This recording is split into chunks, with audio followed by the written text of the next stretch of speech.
Power of the Spoken Word by Saint Germain. Gracious friends of freedom, when we contemplate methods of God realization, we dare not exclude the power of the spoken word. For many years, the so called Orthodox religions have used ritual and form together with spoken mantras. In the West, these have been called responsive readings, but they require the response of the congregation or audience's participation. In some instances, the prayers of mankind have become vainly repetitious and devoid of meaning. But I, for one, would rather see individuals involved in rote than enmeshed in the wrong kinds of vocalized expression. It is fitting that men should comprehend the proper use of decrees. Jesus once said, "Every idle word that men shall speak, they shall give account thereof in the day of judgment. For by the words thou shalt be justified, and by thy words thou shalt be condemned." Decrees are not careless words, they are careful words. And the patterns which we recommend are invocative of the highest good of man. Decrees are generally composed of three parts, and they should be thought of as letters to God. 1. The salutation of the decree is invocative. It is addressed to the individualized God presence of every son and daughter of God and to those servants of God who make up the spiritual hierarchy. This salutation, the preamble of the decree, when reverently given, is a call that compels the answer from God and the ascended ones. We could no more refuse to answer this summons in our octave than could your fireman refuse to answer a call for help in yours. The purpose of the salutation then is to engage immediately the energies of the ascended masters in answering the body of your letter to God, which you so lovingly vocalize individually or in unison. 2. The body of your letter is composed of statements phrasing your desires, the qualification you would invoke for self or others, and the supplications that would be involved even in ordinary prayer. Having released the power of the spoken word through your outer consciousness, your subconscious mind, and your superconscious or higher self, you can rest assured that the supreme consciousness of the ascended masters whom you have invoked is also concerned with the manifestation of that which you have called forth. No one can come to the close of your decree. 3. Now you come to the close of your decree, the acceptance, the sealing of the letter in the heart of God, released with a sense of commitment into the realm of the spirit, whence manifestation must return to the world of material form according to the unerring law of alchemy, the alchemistry of God and precipitation. Those who understand the power of the square of mathematics will realize that when groups of individuals are engaged in invoking the energies of God, they are not merely adding power by the number of people in the group on a 1+1 basis, but they are entering into a very old covenant of the square, which squares the release of power to accomplish the spoken word by the number of individuals who are decreeing and by the number of times that each decree is given. We heartily recommend individual decrees to accomplish untold blessings in the lives of those who will discipline themselves in this ritual of invoking light to a darkened world. But group decreeing, when accompanied by an intense visualization of the good desired, is more efficacious on a world scale than individual decreeing and will result in a speedy response to those engaged in it, not only to themselves, but also on behalf of all mankind. It should be borne in mind that whenever good, God in parentheses, is invoked in the world, a form surrounded by the world is today by a great accumulation of mortal effluvia, the good, which is the light, that is released from on high in answer to the call because of the high frequency of the vibrations of the light, is automatically opposed by the negative vibrations already existing in the atmosphere of the earth. Because of the low frequencies of these vibrations, rhythm is also important in decrees. Proper rhythm creates a most penetrating projection of spiritual vibrations that will magnetize all over the planet the qualities of God that are being invoked through the decrees. The momentum of the waves that form undulating circles over the planetary body creates an intensification of light wherever devotees come together to participate in a like endeavor.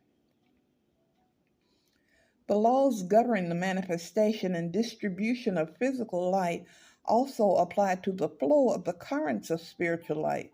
Spiritual qualities are disturbed around the planetary body from every radiating focus of ascended master love.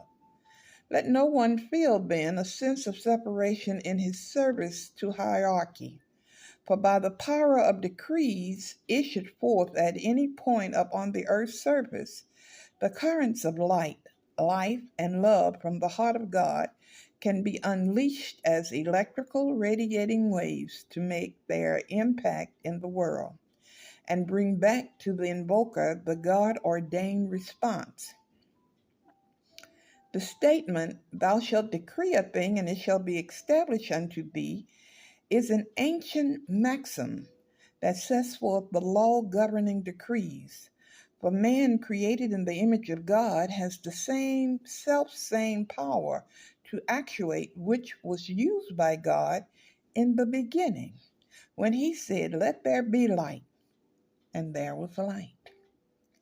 We know full well that individuals who come into our meetings and encounter these decrees for the first time without understanding the laws governing them or the beautiful results that can be obtained through their use can well come under the influence of certain negative forces and entities in the world that quite naturally are diametrically opposed to the use of dynamic decrees. Too frequently, individuals who stress their desire for quiet meditation fail to take into account that there is a time and a place for quiet meditation, a time and a place for prayer, and a time and a place for decrees. All three can be used in religious service. All three can be used in the home individually or in groups as one desires. But one form of worship is not a substitute for the other. We release this information in this pearl of wisdom because of the world need for the Ascended Master's teachings on the subject. After all, consciousness is one. The individual who dwells in God can pour out his heart to God and in prayer, in song, in decrees, or sit silently meditating upon an aspect of deity. Thought precedes worded expression, or at least it should. Therefore, to meditate or to think upon God is one way of expressing Him. Decreeing is another. When the children of Israel brought down the walls of Jericho, it was by a great shout, a great use of the consummate power of divine energy. The sinister force has perverted this knowledge, which has been a part of the forte of the teachings of the great white brotherhood of thousands of years.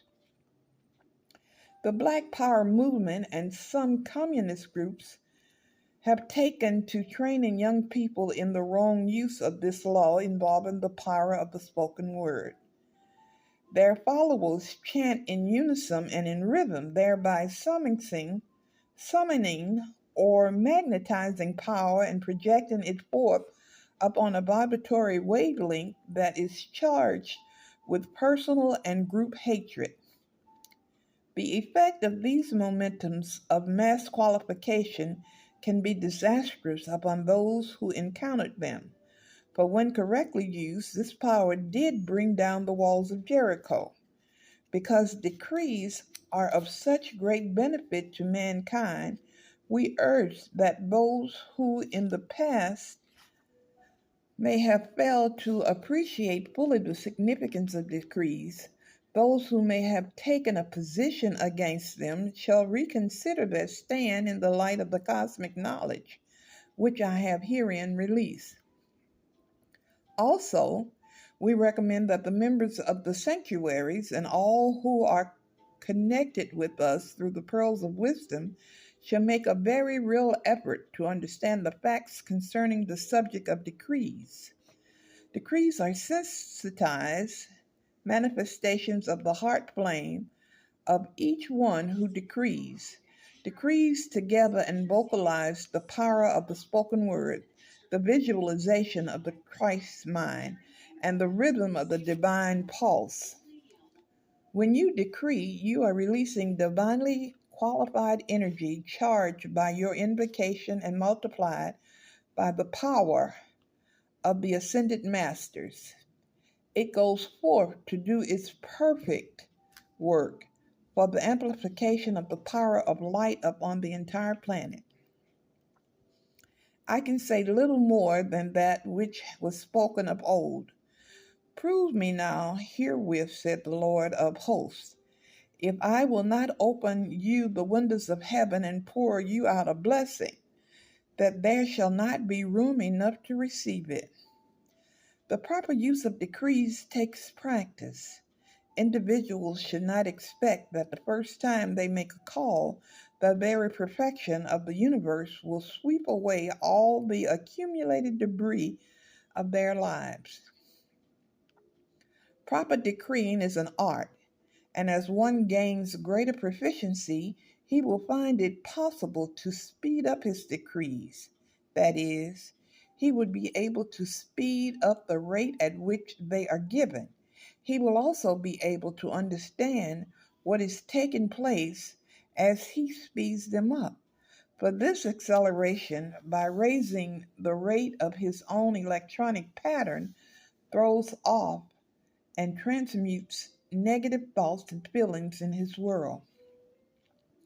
Oh, what delight and peace you can bring to your family, to your friends, and to yourself through the proper use of decrees.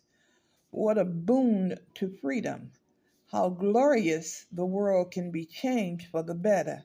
After all, blessed ones, nature herself is not always silent. God speaks in thunder, in lightning, and in the wind, and the chattering of the many birds through the world, like the crickets in the swamp, certainly raises the decibels. By the power of the word, the earth was framed, and by the power of the word, the freedom of man shall be dominantly asserted in God's name. Use your decrees. Fear not the opinions of men, for the hierarchy has spoken, and those who heed will profit. For your valid freedom in the light, I am Saint Germain.